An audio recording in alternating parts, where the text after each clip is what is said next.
You feel different than you felt when you came? Yes, much. And when did you write those things down? Just a few minutes ago. Good. Because I knew that you would say that, usually our questions are answered before you even get up here.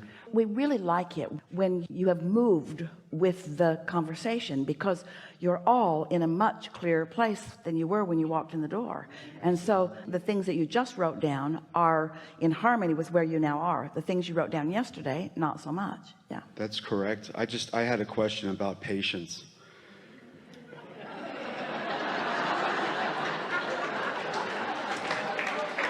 I really would like more patience in my experience, and letting things unfold and unravel a little bit more. Here's what we have to say about patience. Patience has two very primary and very important in the way they play together components, because there's an eagerness for life that is so intoxicating. You were born with it, and if you allow yourself to be the freedom-seeking being that you are, that desire for expansion and for big, amazing, wonderful things to explode into your life experience will be the way your life experience is. And so within that patience, we want to include a fantastic eagerness for life.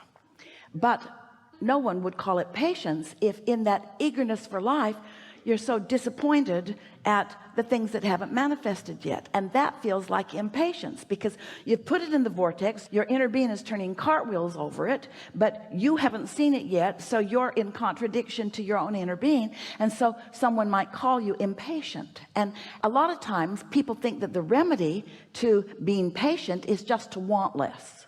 In other words, if you wouldn't get yourself all jacked up and excited about things, then patience would never be a problem, because you would never be standing without something that you want. And we just want to be clear that we would far, far, far rather see you in extraordinary impatience because of the powerful desire you've got, and you're not yet quite honing of your vibration of allowing, than that you are complacent and just whatever will be, will be. Because if you can hone it, if you can allow your desire to grow, and then you can line up with what that desire is, absolutely, you don't need patience if you understand that you can be or do or have whatever you want. Patience is something that you need to develop if you're not good at allowing what you want. So we're not going to encourage you to get some patience, because that's like saying get it all screwed up and don't feel bad about it. We'd rather that you feel impatience. That's like saying put a happy face sticker on your gas gauge so that you don't feel impatient when your gas tank is empty. Oh, I didn't like seeing that, I covered it up. Feel better not knowing. Some things I just feel better not knowing. No, we want you to know when you are contradicting your own intentions, and that's what impatience feels like, and it's a good thing when you feel it. Okay, that's awesome. Yeah. The next thing I had, the other day I was thinking about the trip up here. I live south here about 2 hours, and a friend of mine that lives in Phoenix, we met in Phoenix about 19 years ago, and we collaborated and came together here for this. And it's just an incredible feeling that I get. It's like he and I picked up right where we left off. There's just that, that's how it was. But I just was telling him the other day, I was getting ready to, I was thinking about the weather. I was checking the weather, and I wanted to make sure there was enough propane for the fireplace, like, just in case it got cold while I was gone. I didn't want, my wife to be without fireplace or heat, whatever. And I heard a loud truck. I'm like walking across the house. I thought I saw something here. I was thinking about something to eat, and I opened up the cupboard, shut the door, started walking back over to the island. And then all of a sudden, something drew me to the front windows. I walked to the front windows. There's this propane truck going right by. And then I was like, you got to be kidding me. I walked outside to make sure that I wasn't seeing something, I wasn't hallucinating. And it was turning around and came back. And I was standing in the driveway. I'm like, hey, man, I'm right here. I'm right here. And he pulled right in front of my house, but he was there for the neighbor, obviously. But it was just an amazing thing. That was the most recent thing I wanted to say. So that's timing, isn't it? Yes, absolutely. It was. You see, that's how it is. Planning ahead is a good thing too.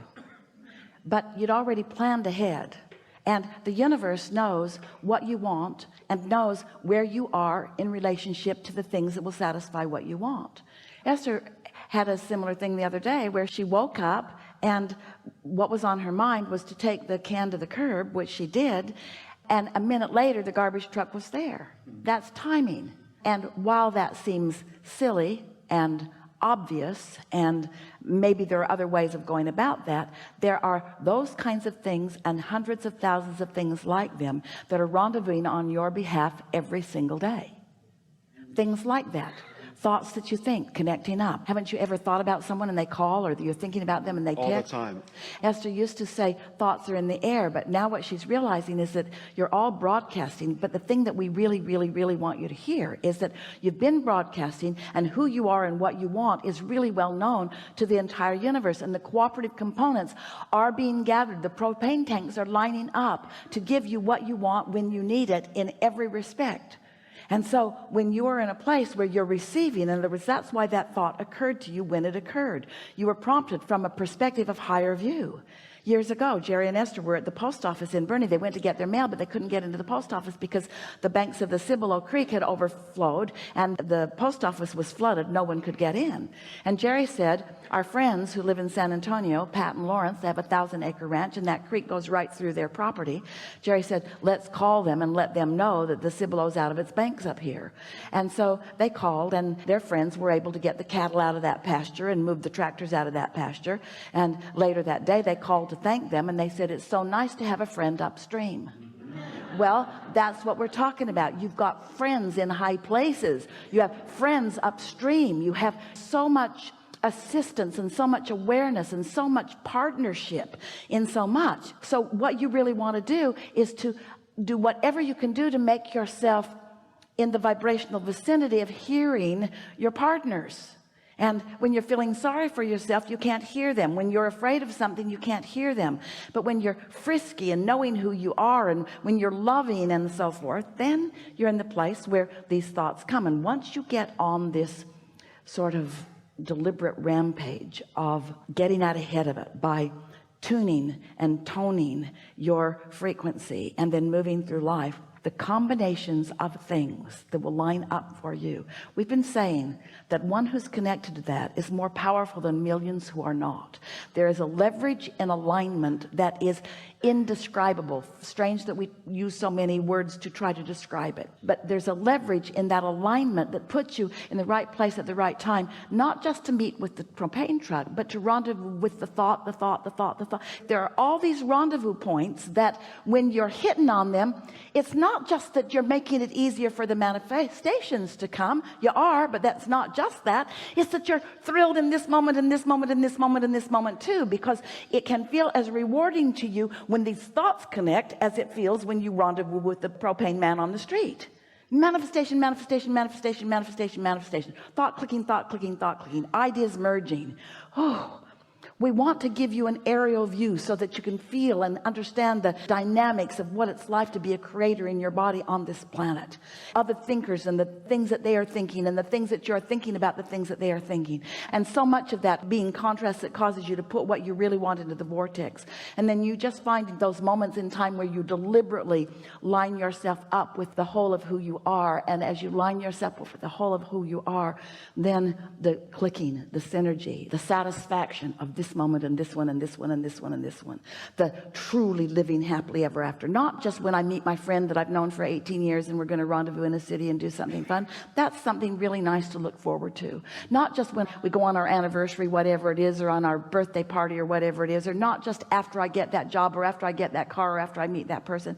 Yes, lovely, lovely, we want all of that for you, but not only then, all of the times, all of the rendezvous. In other words, don't just look forward to the rendezvous with the ocean vacation that you've been looking for. Look forward to the rendezvous of how this thought clicks with this, and how this idea takes you to this new place, and how this idea causes you to rendezvous with this person who also has that idea, and together you collaborate into an idea that no one on the face of the earth has ever had before. That's the satisfaction that you are up and ready for. That's who you are, and that's why you came, you see.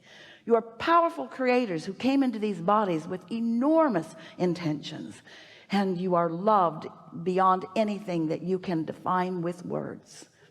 And when you play this deliberate game of paying attention to who you are and tending to your vibration, and then you see with your own eyes and witness in your own experience something that you deliberately accomplished, and then you see the results of it.